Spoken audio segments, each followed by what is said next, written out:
And right now, we're just 3 days away from the special election, and voters are continuing to line up to cast their ballot. Check out this video showing the long lines wrapping around the Franklin County Board of Elections building today. 10 TV's Carly Dion spent the day talking to some people at the polls this afternoon, and she joins us now live in the studio with more on this election. Carly. Ashley, tomorrow is the last day for early voting ahead of Tuesday's election.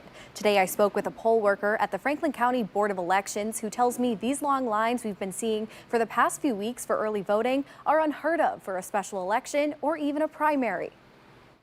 A lot of people assume that people don't come out during the August elections. I did not expect the line to be this long, no. Wrapped around the Franklin County Board of Elections strip mall, a long line of early voters waiting to have their voices heard in this year's special election. And they came prepared with books for entertainment, umbrellas to stay cool, sunblock on hand, and of course, staying hydrated.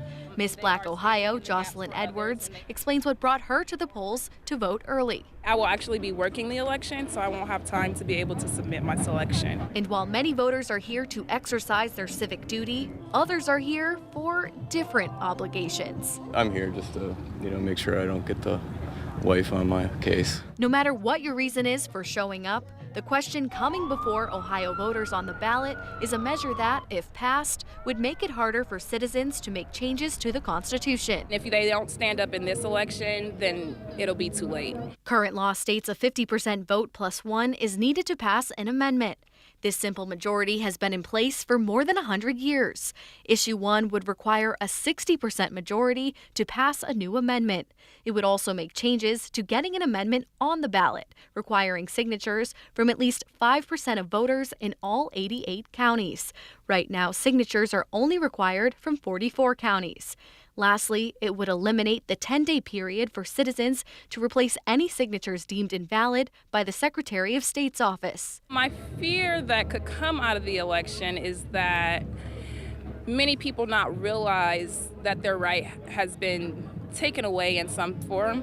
But Edwards says she's hopeful the voting turnout so far means people are paying attention. It shows that we are willing to fight for what the future has to offer.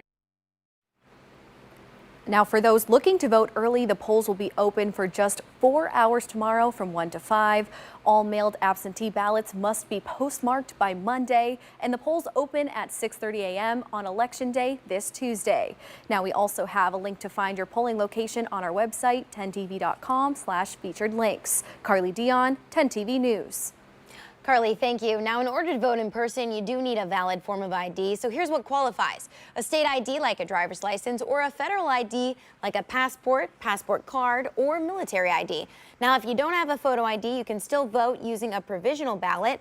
However, in order for your vote and ballot to count, you'll need to go back to the election board with your ID.